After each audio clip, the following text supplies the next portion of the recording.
मुख्यमंत्री जी से अपील करते हैं कि समर्पित जमाई आयोग का गठन किया जाए। रामविलास पासवान जी के दामाद को आयोग में जगह मिली है, अशोक चौधरी जी के दामाद को आयोग में जगह मिली है, मांझी जी के दामाद को भी आयोग में जगह मिली। वो आरएसएस कोटे से बने हैं, उनका अपना क्लाउट है, उनके अपने जान पहचान के लोग हैं। कोई जदयू के कोटे से बना है, कोई मुख्यमंत्री जी ने अशोक चौधरी के दामाद रहने के कारण बना दिया। आरएसएस कौन है? आरएसएस को जनता ने चुना है और अब आरएसएस नियुक्तियां करेगा। कुछ दिन बाद आप आईएसआईएस से नियुक्तियां करवाइएगा क्या 12 में? दोस्तों, वीडियो के शुरुआत में आपसे हम एक सवाल करते हैं। आपने कोटा शब्द जरूर सुना होगा, आरक्षित कोटा, अनारक्षित कोटा, ईडब्ल्यूएस कोटा, सरकारी कोटा। क्या आपने कभी आरएसएस कोटा का सुना था कि आरएसएस का भी एक अपना कोटा होता है जिसके मार्फत वो किसी सरकार में किसी संवैधानिक पद पर किसी की बहाली कर दे? लेकिन बिहार में यह हो रहा है और इस बात का दावा बिहार सरकार के मंत्री अशोक चौधरी कर रहे हैं। जहां तक हमारे सायन का सवाल है, तो सायन पहले किशोर कुणाल का बेटा है कि पहले अशोक चौधरी का दामाद है? और किशोर कुणाल का बेटा अगर है तो किशोर कुणाल ने अपने आप को इस समाज में अपने आप को सम्मानित कराया ना, मानव की सेवा की, एक हनुमान मंदिर से 9 अस्पताल का निर्माण कराया। और वो आरएसएस कोटे से बने हैं, उनका अपना क्लाउट है, उनके अपने जान पहचान के लोग हैं। कोई जदयू के कोटे से बना है, कोई मुख्यमंत्री जी ने अशोक चौधरी के दामाद रहने के कारण बना दिया। जानकारी रखते नहीं है और कुछ से कुछ बोल देते हैं। देखिए, अशोक चौधरी के दामाद सायन कुणाल पर बात पहुंची। कल चिराग पासवान के जो जीजा हैं, मतलब मृणाल पासवान, रामविलास पासवान के दामाद, उनको लेकर, अशोक चौधरी के दामाद को लेकर और जीतन राम मांझी के दामाद को लेकर तेजस्वी यादव ने कह दिया कि नीतीश कुमार को एक दामाद, यही कहिए कि एक जीजा आयोग का भी गठन कर ही देना चाहिए।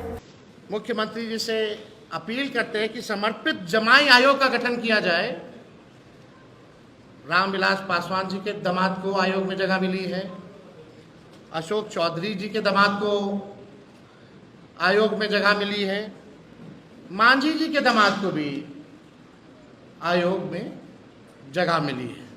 अब आप देख लीजिए, यानी और कोई सक्षम लोग नहीं है। बिहार में ये लोग परिवारवाद की बात करते हैं कि तेजस्वी यादव परिवारवाद से आया। अगर तेजस्वी यादव परिवारवाद से आया तो डॉक्टर अशोक चौधरी जो बिहार सरकार के मंत्री हैं, जिनके पिता भी मंत्री रहे बिहार सरकार में, वो किस कोटा से आए?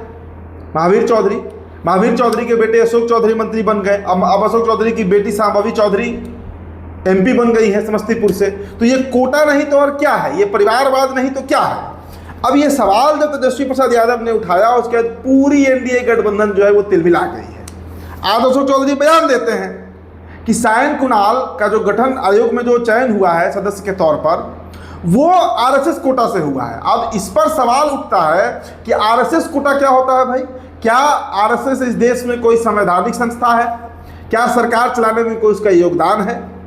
वैसे तो कोई राजनीतिक पार्टी भी संवैधानिक संस्था नहीं होती है जब तक वो सत्ता में नहीं आए, और आरएसएस तो कुछ भी नहीं है अगर उस दृष्टिकोण से देखा जाए तो। वो हिंदुओं की एक संगठन है, हम उसका सम्मान करते हैं, लेकिन आरएसएस को बीच में घसीट कर अशोक चौधरी ने एक बहुत बड़ा, एक लंबा पंगा उन्होंने ले लिया है। अब इस पर जो विपक्षी दल है वो हमलावर हैं, कांग्रेस पार्टी की तरफ से प्रतिक्रिया भी आ रही है। देखिए, बिहार सरकार के कैबिनेट के एक वरिष्ठ मंत्री की यह स्वीकारोक्ति कि आरएसएस कोटे से नियुक्ति हुई है, ये तो चौंकाने वाला खुलासा भाई। आरएसएस कौन है? आरएसएस को जनता ने चुना है और अब आरएसएस नियुक्तियां करेगा। कुछ दिन बाद आप आईएसआईएस से नियुक्तियां करवाइएगा क्या 12 में? मतलब साफ है कि देश में संविधान खतरे में है और संविधान के ऊपर किसी को बैठाने की कोशिश की जा रही है।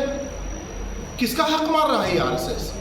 ये चौंकाने वाला खुलासा है और इस पर तो निश्चित तौर पर मुझे लगता है कि कोर्ट को सो मोटो लेना चाहिए। दोस्तों, अब आप बताइए कि जिस कोटे की बात अशोक चौधरी कर रहे हैं, ये कौन सा कोटा होता है? नहीं, ये सवाल हमारा भी है कि मंत्री जी आप बताइए कि भाई आरएसएस कोटा क्या होता है? नीतीश कुमार जितने भी आयोग का अब तक गठन हुआ, सवर्ण आयोग से लेकर महिला आयोग और समाज कल्याण आयोग, जितना आयोग का अब तक गठन हो रहा है, धार्मिक न्याय बोर्ड का जो गठन हुआ, इसमें आप जितने लोगों की, अभी देखिए ना इसमें कितना विवाद हो रहा है इस मामले को लेकर। हमने आपको दीपक कुमार जो चीफ सेक्रेटरी हैं, मुख्य सचिव, प्रधान सचिव हैं नीतीश कुमार के, उनके पत्नी जो है, उनकी पत्नी, उनका जो समाज कल्याण आयोग में जो उनका सदस्य के तौर पर चयन हुआ है, उस पर विवाद खड़ा हो गया है। और ये बात तो जायज़ है ना कि जीतन राम मांझी के दामाद, रामविलास पासवान के दामाद, अशोक चौधरी के दामाद, इनकी क्या मतलब भूमिका रही है इन आयोगों में, क्या जानते हैं आयोग के बारे में, किस विषाद पर, सिर्फ इसलिए कि ये किसी मंत्री के, किसी सांसद के, किसी पूर्व मंत्री के दामाद हैं, और क्या इनमें योग्यता है।